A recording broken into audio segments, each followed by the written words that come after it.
10वं समीकरण दिलेलं आहे 25m वर्ग वजा 9 25m वर्ग वजा 25m वर्ग बरोबर 9 असं दिलेलं आहे. हे थोडं वेगळ्या पद्धतीचं वर्ग समीकरण आहे आपल्याला सोडवायचं. या 25m वर्ग वजा 9 बरोबर 0. तर आपल्याला माहीत आहे की हे सगळे कसे आहेत, वर्गपद आहेत.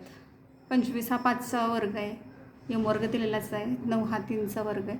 तर आपण या वर्गमध्ये लिहून घ्यायचं आहे 5m कंसामध्ये घ्या त्याचा वर्ग वजा 3चा वर्ग बरोबर 0. आपल्याला हे समीकरण गेलेलं आहे बघा, लक्षात आहे तुमच्या 8वीमध्ये 7वी 8वीमध्ये गेलेलं आहे. a वर्ग वजा b वर्ग बरोबर काय येईल, अवयव त्याचे a वजा b आणि a अधिक b. तसंच आपण हे दोन्ही पण वर्गामध्ये करून घेतलेलं आहे. तर एच्या जागी काय 5m आणि बीच्या जागी आहेत 3. तर 2 आपल्याला अवयव मिळतील 5m वजा 3 आणि 5m अधिक 3. मग दोन अवयव घेतले 5m वजा 3 बरोबर 0 आणि 5m अधिक 3 बरोबर 0. 5m बरोबर 3 किंवा 5m बरोबर वजा 3, m बरोबर 3/5 किंवा m बरोबर वजा 3/5.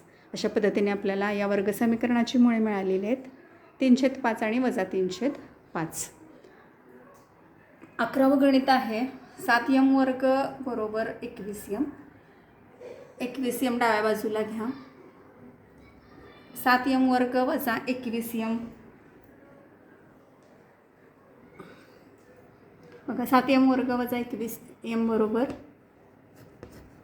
0. मग 7m कॉमन घेतले कारण 7च्या पाड्यामध्ये 21 आहे. 7m कॉमन घेतले, आत राहिला m वजा 7×21 कंसामध्ये m वजा 3 राहिलं बरोबर 0. आता 7m बरोबर 0 असेल किंवा m वजा 3 बरोबर 0 असेल तर त्याची किंमत 0. म्हणून 7m बरोबर 0 किंवा m वजा 3 बरोबर 0. m बरोबर 0/7 किंवा m बरोबर 3. आता शून्याला कुठल्याही संख्येने भागलं तर उत्तर 0च येतं. m बरोबर 0 किंवा m बरोबर 3.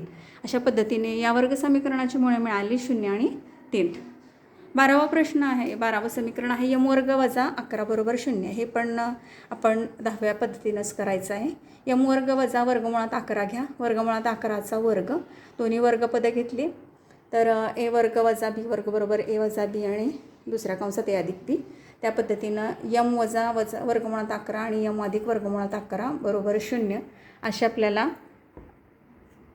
2 समीकरण मिळाली. मग m वजा वर्गमुळात 11 बरोबर 0 किंवा m अधिक वर्गमुळात 11 बरोबर 0, m बरोबर वर्गमुळात 11 किंवा m बरोबर वजा वर्गमुळात 11 अशा पद्धतीनं याचे पण 2 आपल्याला मुळे मिळालेले आहेत, वर्गमुळात 11 व वजा वर्गमुळात 11.